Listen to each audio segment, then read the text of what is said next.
આ જ મુદ્દા ઉપર યુસીસી ઉપર ચર્ચા કરવી છે અને એના ફાયદા ગેરફાયદા અને સાથે જ અનેક વિરોધ થઈ રહ્યા છે, પરંતુ ગમે એક સિક્કાની બે બાજુ હોય છે ત્યારે અલગ અલગ ગેસ્ટ આપણી સાથે જોડાયેલા છે. આપણે વાત કરવી છે ભારતીય જનતા પાર્ટીના નેતા જોશી સાહેબ. કહેવાય ને કે મહિલાઓ માટે ખાસ આ જે કાયદો છે એ ફાયદાકારક છે અને કહેવાય કે પુરુષ અને મહિલા બંનેને જે સંપત્તિ છે દીકરા દીકરી બંનેને મળશે, પણ ક્યાંક ને ક્યાંક ઘરકંકાસ વધી જશે એવું નથી લાગતું તમને? જો આપણે જે પહેલાં પણ વાત થઈ, હું એક ક્લેરિફિકેશન કરવા માંગુ છું કે આ કોઈ પોલિટિકલ મુદ્દો નથી. પહેલી વાત. જેમ બીજી વાર કીધું કે અનેક વખત કે જેમાં બેને ઉલ્લેખ કર્યો, પહેલી વખત સાયરા બાનું કેસ હતો, પછી એના પછી મુદગલ કેસ હતો. આ બધી વાર જ્યારે આદરણીય સુપ્રીમ કોર્ટે કહ્યું છે અને નિર્દેશ આપ્યા છે કે તમે સેક્શન 44ને ફોલો કરો અને સ્ટેટ્સને કહો કે યુસીસીનો લાગુ કરે. એટલે આ જ્યારે બનશે તો ચોક્કસપણે એક સમાન હક એ લોકોને મળશે કે જ્યારે તમે કોઈ વાત કરો છો, આપણે 3 તલાકની જેમ વાત કરી, તો એ જ બેનને જ્યારે સક્સેશનની વાત આવશે તો એના માટે પણ એ સમાન કાયદા હશે કે દીકરા દીકરીને સરખા ભાગે મળવું. તો હું એમ કહું છું કે મુસ્લિમ સમાજની એ દીકરી કે બહેન શું કરવા તકલીફમાં રહે, શું કરવા એ અલગ વસ્તુ ફોલો કરે, જ્યારે આખા દેશનો એક કાયદો છે ને એને આપણે ફોલો કરી રહ્યા છે, તો એને તકલીફ શું કરવા પડવી જોઈએ? એટલે જ્યારે આ વસ્તુ કહેવામાં આવે છે ત્યારે અમુક લોકોમાં હું સ્પેસિફાય કરું કે જે લોકોને રાજનીતિ કરવી છે ને વોટ બેંક પોલિટિક્સ કરવી છે ને એ લોકોને આ મુદ્દો દેખાય છે. બાકી જેમ કહ્યું, ઘણી બધી જગ્યાએ તમે જુઓ કે મુસ્લિમ બહેનો પોતે કમ્પ્લેનન્ટ બની છે અને આ સાયરાબાનુ બહેનનો કેસ હતો એ તો કેટલા એજેડ હતા ને એમને કેટલી બધી યાતનાઓ ભોગવવી પડી. તો હવે કેમ આટલી બધી, અને આપણે તો આ જાણીએ છીએ કે આ બહુ ચર્ચિત કેસ થયો, પણ કેટલી બધી મારી બહેનો હશે આપણા દેશમાં કે જે આવી રીતે હેરાન થઈ હશે, અને હવે એ હેરાન ના થાય એના માટે જે ગુજરાતની અંદર સુનિયોજિત રીતે આદરણીય ભૂપેન્દ્રભાઈ પટેલે એક કમિટી બનાવી, જજ એના હેડ છે, અને એને આખી જ કમિટીએ એક બે નહીં લાખો એના સજેશન્સ પણ આવ્યા અને એના આધારે રિપોર્ટ બનાવીને સબમિટ કર્યો છે. અને હવે આ કાયદો જે છે તે સુનિયોજિત રીતે સંવિધાનિક રીતે લાગુ કરવાની વાત છે. તો મને લાગે છે કે આ આવકાર્ય પગલું છે અને આપણે સૌએ ભેગા થઈને આને આવકારવું જોઈએ ને વન નેશન વન લો તરફ આપણે જ્યારે જઈ રહ્યા હોય તો ચોક્કસપણે દરેક સમાજની અંદરથી લોકો આની અંદર જોડાશે. બિલકુલ. તો શાહનવાઝ શેખજી, તમારું શું કહેવું? કારણ કે કેવું છે કે મુસ્લિમ બહેનોને પણ એટલો જ ફાયદો થવાનો છે. ભારતીય જનતા પાર્ટી સૌથી પહેલા ચિંતા બિલ્કિસ બાનુની કરે. જે મુસ્લિમ બહેનોની વાત કરતા હોય તો મુસ્લિમ બહેનો બિલ્કિસ બાનુ સાથે શું થયું આખું દેશે જોયું છે, મણિપુરમાં શું થયું એ આખા દેશે જોયું છે. એટલે ભારતીય જનતા પાર્ટીની અકાઉન્ટેબિલિટી અને ક્રેડિબિલિટી ડાઉન થઈ ગઈ છે. કોઈ કાયદો ટકવાનો નથી. સુપ્રીમ કોર્ટમાં જશે, ચેલેન્જ કરશે તો ન્યાય મળશે, પણ સરકાર પાસેથી ન્યાયની કોઈ અપેક્ષા નથી. આર્ટિકલ 371ની વાત હોય, કાયદા ખેડૂત વિરોધના કાયદાની વાત હોય કે પછી જીએસટીની વાત હોય, તમામ કાયદા ઉપર યુટર્ન સરકારે લીધો છે. મહત્વની વાત એટલી જ છે કે ફક્ત ને ફક્ત અત્યારે આસામમાં, કેરળમાં, વેસ્ટ બંગાળમાં, તમિલનાડુમાં ચૂંટણી છે. આ ચૂંટણીનો એજન્ડે છે. ગુજરાતમાં સ્થાનિક સ્વરાજની ચૂંટણી છે એટલે ચૂંટણીનો એજન્ડો છે. આમાં કમ્યુનલ એજન્ડો થાય, ટીવી ઉપર ડિબેટો થાય અને ફક્ત ઇલેક્શનના સમયે આ બધા કાયદાઓ યાદ આવે છે. હેરાન કરવાનું, પરેશાન કરવાનો કાયદો છે. આમાં પ્રજાનો કોઈ લાભ નથી. ફક્ત ને ફક્ત અત્યારના જે સ્થાનિક મુદ્દાઓ છે, અત્યારે જે કરંટ ઇસ્યુ છે, અત્યારે વિશ્વમાં જે સ્થિતિ છે, આપણા દેશની શું સ્થિતિ છે એ સ્થિતિ ઉપર કોઈ વાત કરવા તૈયાર નથી. મોંઘવારી, બેરોજગારી, અત્યારે ડ્રગ્સનું દૂષણ ગુજરાતમાં વધી ગયું છે, બલાત્કાર આટલા બધા વધી રહ્યા છે. બલાત્કારીઓ તો એમનું સ્વાગત કરવામાં આવે છે જ્યારે છૂટે છે ત્યારે. તમે બહેનોની વાત કરો છો. ફક્ત ને ફક્ત સરકાર તૃષ્ટિકરણની પોલિટિક્સ કરવા માંગે છે, હિન્દુ મુસ્લિમ કરવા માંગે છે. નફરતની પોલિટિક્સ સિવાય બીજું કોઈ એજન્ડા નથી. કોઈ પણ એજન્ડા ઉપર અત્યારે સરકાર વિફલ છે. અત્યારે ગેસના બાટલાની શું સ્થિતિ છે, ગોલ્ડની શું સ્થિતિ છે, મોંઘવારીની શું સ્થિતિ છે. આજે અત્યારે આપણે વિશ્વમાં એકલા પડી ગયા છે, કોઈ આપણી સાથે નથી. જે પરિસ્થિતિનું નિર્માણ કરી છે, વારંવાર ટ્રમ્પ આપણને ટોણો મારે છે. ટ્રમ્પ એમ લાગે છે કે દેશ ટ્રમ્પની સામે ગુલામ થઈ ગયો હોય. ટ્રમ્પની સામે આપણે તો નતમસ્તક થઈ ગયા છે. ટ્રમ્પ કહે છે કે વોર મેં રોકવાઈ દીધી, હું કહું છું ઊભા થાવ તો ઊભા થાય, હું કહું છું બેસો તો બેસે. એટલે ભારતની આવી સ્થિતિ, 150 કરોડ લોકોની સ્થિતિ જે રીતે જે ટ્રમ્પ વારંવાર પ્રધાનમંત્રીનું નામ લઈને જે ટોણો મારે છે એ અપમાન છે આખા દેશના 150 કરોડ લોકોનું. તો જે મુખ્ય મુદ્દા આ મુદ્દા છે. યુસીસી એટલો મહત્વનો મુદ્દો છે અને કયા સમાજે તમને કીધું આખા દેશમાં કયા આંદોલનો કયા સમાજે તમે રિપ્રેઝન્ટેશન આપ્યું કે યુસીસી ની જરૂર છે? ઉત્તરાખંડમાં શું કરશો? હિમાચલમાં શું કરશો? તમે નોર્થ ઈસ્ટમાં શું કરશો? એટલે યુસીસી ની વાત ફક્ત ને ફક્ત પોલિટિકલ એજન્ડાની આસપાસ જ છે, બીજું કોઈ નથી એમાં.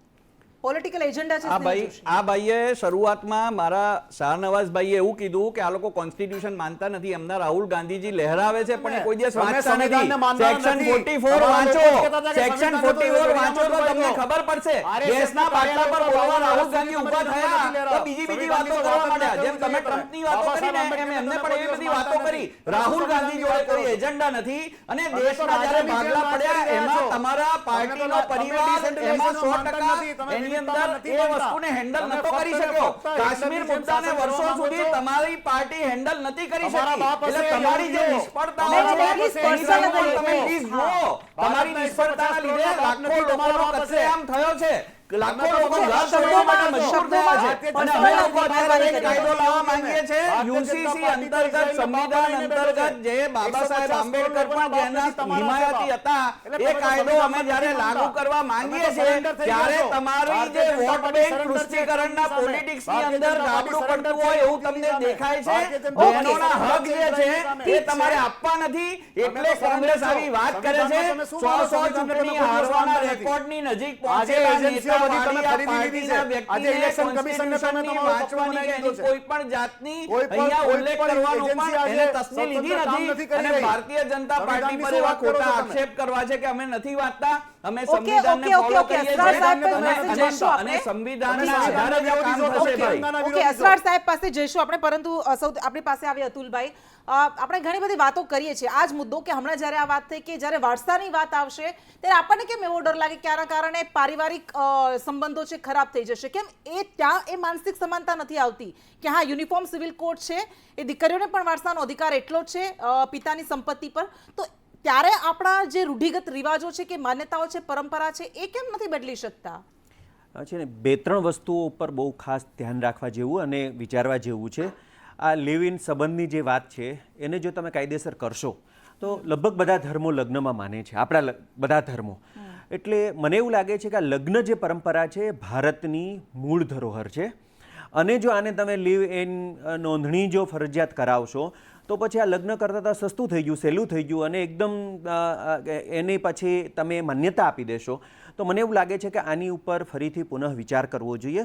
અને સૈયદભાઈએ કીધું એમ કે મને એવું લાગે છે કે પહેલાં એક વખત અધ્યયન કરી લેવું જોઈએ. અધ્યયન કરી પછી એવા મુદ્દાઓ કાઢવા જોઈએ કે અહીંયા ક્યાં કઈ જગ્યાએ ધર્મ ઉપર અથવા તો કઈ જગ્યાએ વ્યક્તિગત કંઈક એવી અજુગતી વસ્તુઓ છે કે જેને આપણે હાઇલાઇટ કરવા જેવી છે. વાત શેખભાઈએ કીધું કે સુપ્રીમ કોર્ટમાં તો ઉત્તરાખંડમાં જ્યારે આ કાયદો લાગુ થયો અત્યારે છે તો સુપ્રીમ કોર્ટ સુધી પહોંચ્યા કે નથી પહોંચ્યા તો કેટલે કેસ ચાલી રહ્યો છે, શું છે એનો પણ અભ્યાસ કરવો જોઈએ. ગોવામાં તો લગભગ મને એવું છે કે પહેલેથી જ આ કાયદો છે એટલે એનું પણ એક વખત છે તે ધ્યાન રાખવું જોઈએ. અને બીજા નંબરમાં આ વિધાનસભામાં આવશે, વિધાનસભામાં ચર્ચા વગર આ લાગુ નહીં થાય એટલે વિધાનસભામાં પણ અમુક મુદ્દાઓ તારવીને ત્યાં પણ વાત છે તે વ્યવસ્થિત રીતે મુકાવી જોઈએ કે આટલી વસ્તુઓ છે તે બદલવા જેવી છે. બીજી વસ્તુ એવી છે કે આ છે ને આ કાયદો હક આપે છે, હક છીનવી નથી લેતો. એટલે હક આપવાવાળો જ્યારે કાયદો હોય ત્યારે એમની જે વસિયત છે, એમની જે પરંપરાઓ છે અથવા તો કોઈ માનો કે એક જ પત્ની રાખવી, વધારે પત્ની ન રાખવી, એટલે બહેનો માટે પણ આ છે તે ફાયદાકારક છે. એટલે આના સબળ પાસાઓ પણ જોવા જોઈએ. જે રાજનીતિ થતી હોય એ જુદી વસ્તુ છે પણ સબળ પાસાઓ જોવા જોઈએ અને એવા 4-5 મુદ્દાઓ હોય, માનો કે કોર્ટમાં જવું હોય તો એવા 4-5 મુદ્દાઓ લઈને જવું જોઈએ કે 32માંથી આ 4-5 મુદ્દાઓ જરા સુધારવા જેવા છે તો ફરીથી એ વસ્તુઓ છે તે સુધરી શકે. પણ આ એક સારી પહેલ છે. મને તો એવું લાગે છે કે કોંગ્રેસના જે માનનીય અધિકારી છે એમને કહેવું જોઈએ કે આખા ભારત દેશમાં કેમ નથી લાગુ કરતા, એમને એ ચિંતા કરવી જોઈએ. મને સ્નેહલભાઈને પણ પ્રશ્ન છે કે તમારી સરકાર છે, તમે બધી જગ્યાએ તમે કાશ્મીરથી કન્યાકુમારી સુધી તમે બધી જગ્યાએ જો તમારી સરકાર હોય તો તમારે એક જ ધડાકે આખા ભારત દેશમાં લાગુ કરવું જોઈએ. નહીં કરી શકે, ઉત્તરાખંડમાં નહીં કરી શકે, આદિવાસી ક્ષેત્રોમાં નહીં કરી શકે. ઘણા બધા ભૌગોલિક રીતે ડિસ્ટર્બ જે એરિયા છે, જ્યાં કલ્ચરલ જે ડેવલપ સ્ટેટ છે એમાં નહીં કરી શકે. ફક્ત ને ફક્ત પોલિટિકલ એજન્ડાના ભાગરૂપે છે, બીજું કંઈ નથી. જો ઈમાનદારી હોત તો ઉતાવળ કરવાની શું જરૂર છે? તમે ચર્ચા કરો ને આના તમામ આના જે પરિબળો છે એના ઉપર ચર્ચા કેમ નથી કરતા? અચ્છા અનિલ, પ્રથમ પાસે આપણે જઈએ. સર, આપે જે ફિલ્ડ પર કામ કર્યું છે, કાયદાની સાથે સાથે આપણે ઘણા બધા આપે સામાજિક દૂષણો પણ જોયા હશે. જ્યારે પણ યુસીસીની વાત આવે ત્યારે બહુ પત્નીત્વ પર એના પૂરતું સીમિત થઈ જાય છે, પણ થોડું આપણે બહોળા પરિપ્રેક્ષ્યમાં જોઈએ. શું તમને લાગે છે કે પિતૃસત્તાત્મક જે પ્રથાઓ છે, જેનો દાયકાઓથી સદીઓથી મહિલાઓ એનો સામનો કરતી આવી છે, એના ફળ ભોગવતી આવી છે, તમને લાગે છે કે આ યુસીસીથી એ દૂર થશે?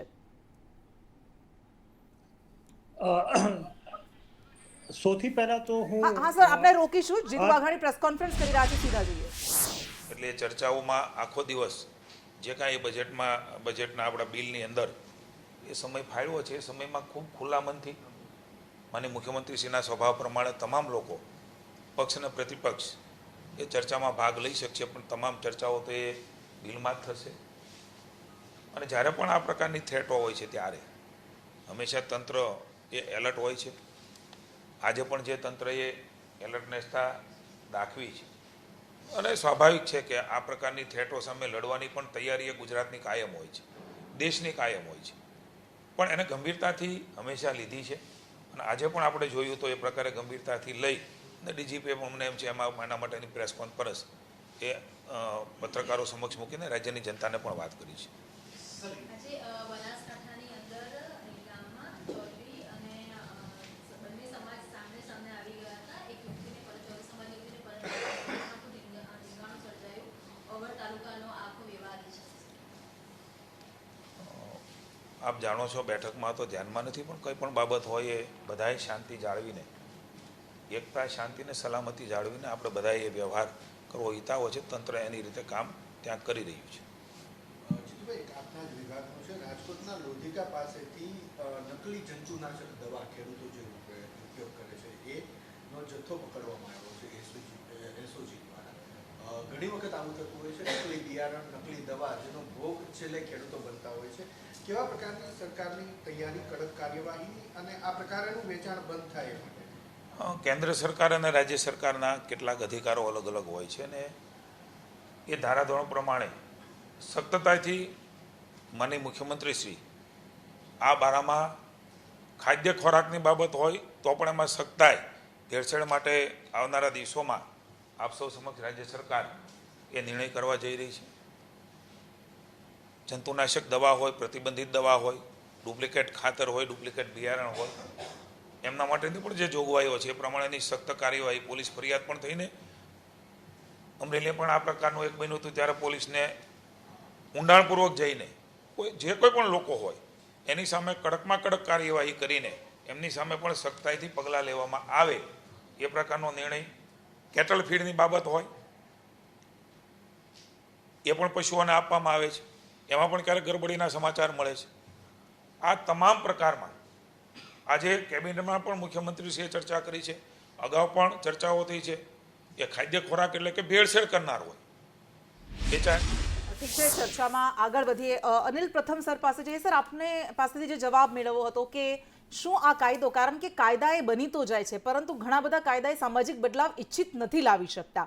આપને લાગે છે કે આ કાયદાથી પિતૃસત્તાત્મક પ્રથાઓ કે જે દૂષણના રૂપે ઘણી બધી જોવાય છે એને દૂર કરી શકશે? જઈશું આપણે અનિલ સર પાસે.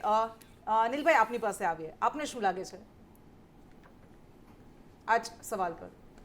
મારા હિસાબે એવું છે કે આ જે કાયદો છે ને એ બહુ જ પ્રોગ્રેસિવ થોટ સાથે લઈ આવવામાં આવી રહ્યો છે. નો ડાઉટ અમે એનું બિલ લેવાઈ ચૂક્યું છે. ત્યારે વિધાનસભા શરૂ હોય ત્યારે તમામ બાબતો હંમેશા વિધાનસભાના નિયમો મુજબ ત્યાં ચર્ચા થતી હોય છે.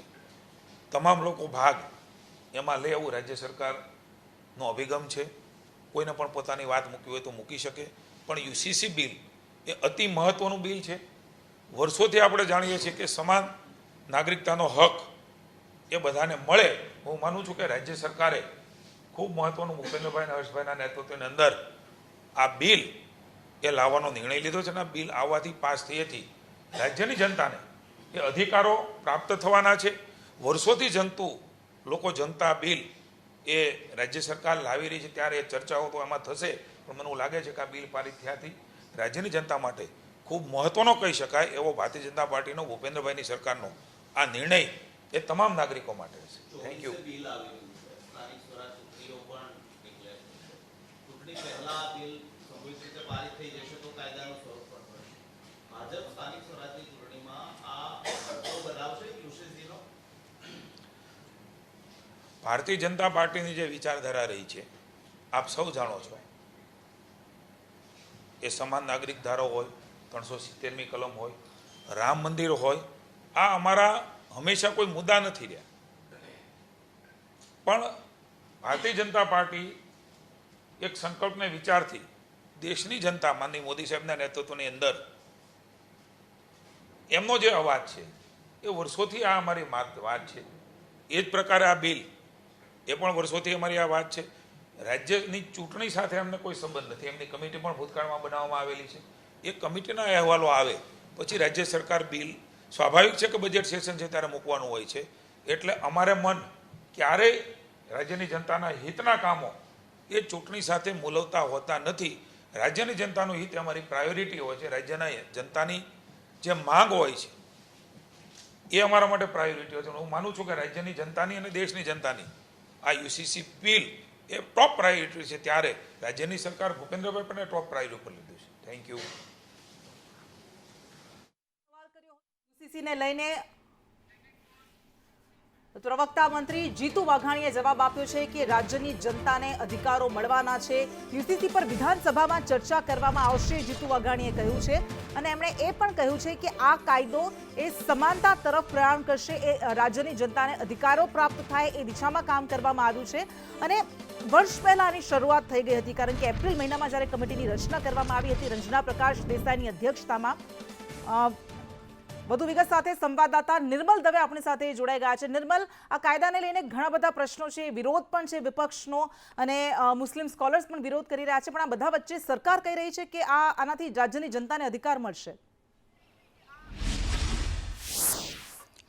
બિલકુલ અધિકાર મળશે અને તમામને સમાન અધિકાર મળશે તે પ્રકારનું રાજ્ય સરકારનું કહેવું છે. અત્યારે જ હજી કેબિનેટ બ્રીફિંગ કરવામાં આવ્યું હતું. પ્રવક્તા મંત્રી જીતુ વાઘાણી અહીં બ્રીફિંગ કરવા માટે આવ્યા હતા અને મેં સવાલ એમને કર્યો હતો કે યુસીસી બાબતે કેબિનેટ બેઠકની અંદર કેવા પ્રકારની ચર્ચા કરવામાં આવી છે.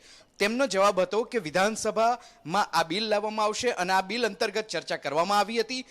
સૌને સમાન હક મળે તે પ્રકારનો આ કાયદો લાવવામાં આવશે અને વિધાનસભા ગૃહની અંદર આ કાયદો લાવવામાં આવશે.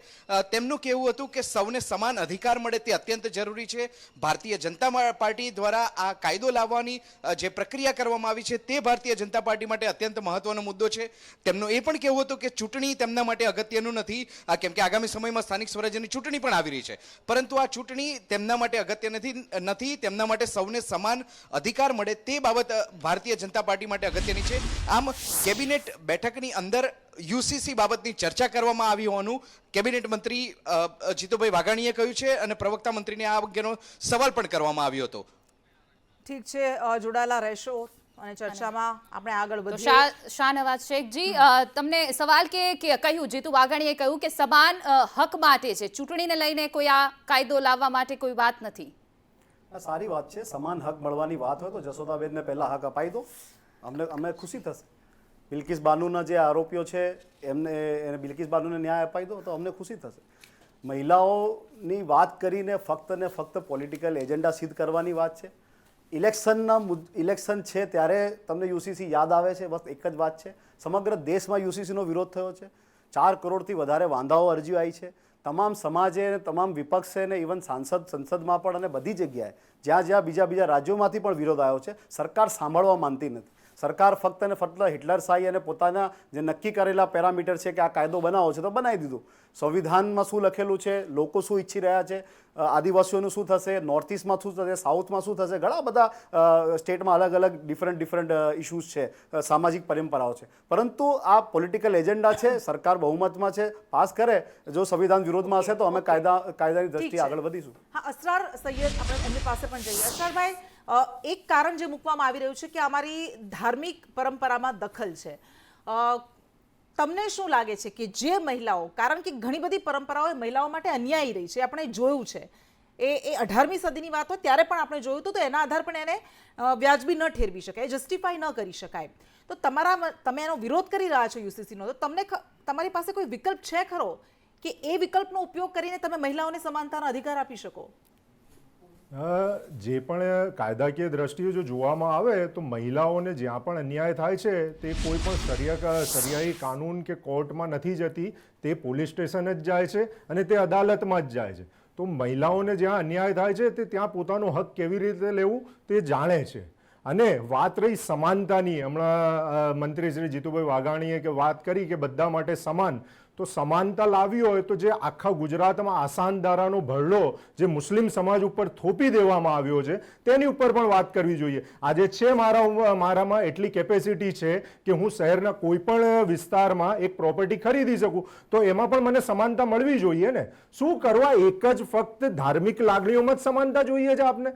આર્થિક બાબતોમાં પણ સમાનતા હોવી જોઈએ ને. ત્યાં પણ તો કામ જરૂરી છે ને. ત્યાં શું કરવા અન્યાય કરો છો? ત્યાં એમએલએ જે હોય છે બીજેપીના, એ ઝંડો લઈને નીકળી પડે છે, લોકોના બનતા ઘરો તોડાવે છે, તો ત્યાં પણ સમાનતાની વાત કરવી જોઈએ ને. એ પણ એમને પણ અન્યાય થાય છે ને, જે લોકોના ઘર તોડી પાડવામાં આવે છે. જે લોકોની પાસે પૈસા હોવા છતાં પણ જેમણે મિલકત ખરીદી હોય એમના એટલે મકાન તોડી નાખવા, એ ક્યાંક ને ક્યાંક અન્યાય નથી? એમાં ક્યાં સમાનતા ક્યાં જતી રહે છે બીજેપીની? તો એ પણ જોવા રહ્યું કે એની ઉપર પણ તમે ધ્યાન આપો. હા, હિતેન્દ્રસિંહ રાજપૂત પાસે આવીશું, પણ આનો જવાબ સ્નેહલભાઈ આપો.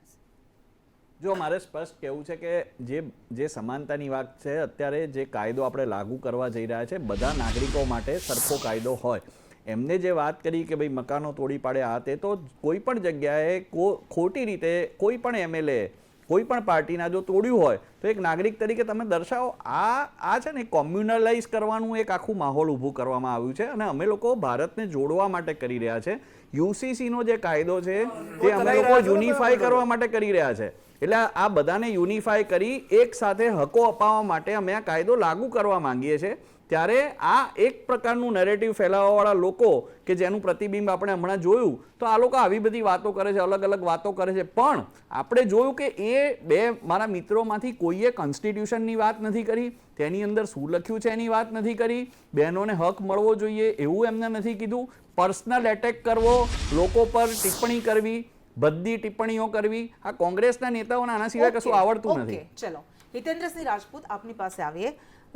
સમાન કાયદાની વાત કરીએ, પણ આપણી સામાજિક તૈયારી નથી. જ્યારે બહેનોને દીકરીઓને વારસાની વાત થાય, સમાજમાં બહુ બધી વખત આવું સાંભળ્યું છે કે જ્યારે એવી વાત થાય ત્યારે એક માં એવું કહે કે મેં પણ મારા ભાઈ પાસેથી હક નહોતો માંગ્યો, તું કેમ માંગીશ? પિતા એવું કહે કે મારી બહેને પણ નહોતો માંગ્યો, તું કેમ માંગીશ?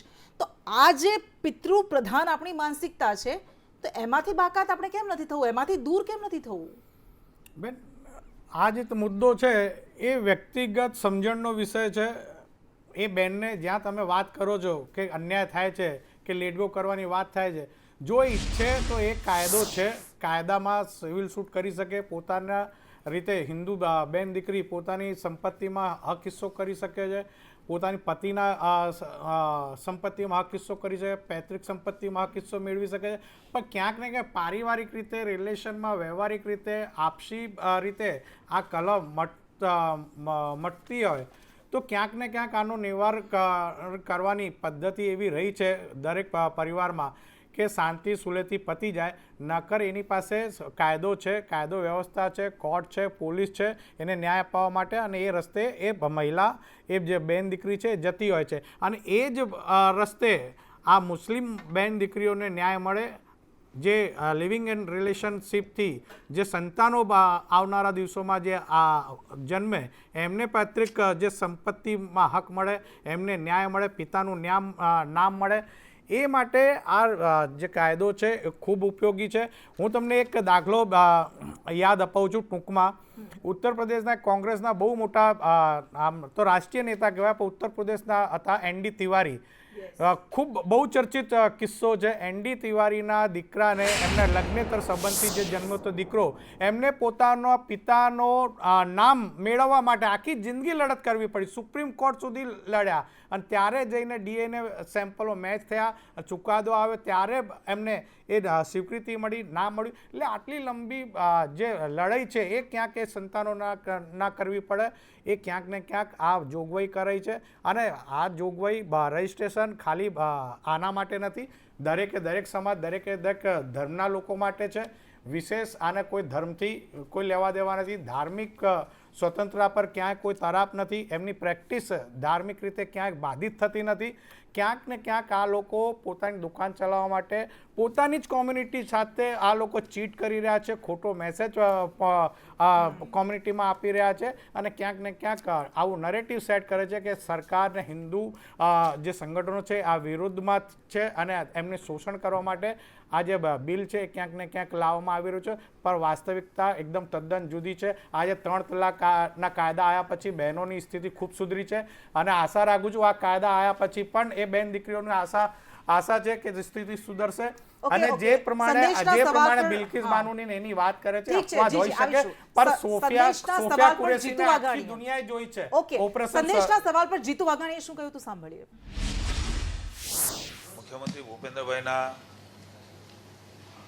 અધ્યક્ષસ્થાને મંત્રીમંડળની મળેલી બેઠકમાં ખાસ કરીને રાજ્યના ખેડૂતો માટે માનનીય મોદી સાહેબે MSP પ્રાઇસ જે જણસ ખરીદવાનો નિર્ણય કર્યો છે, એમાં ચણા અને રાઈ એ ટેકાના ભાવથી ખરીદીનો નિર્ણય એ રાજ્યની સરકારે 23 માર્ચથી આ ખરીદી શરૂ થઈ છે. 165 કેન્દ્રો ચણા માટે અને 60 કેન્દ્રો એ સૂચિત કરવામાં આવ્યા છે. કુલ 2,68,000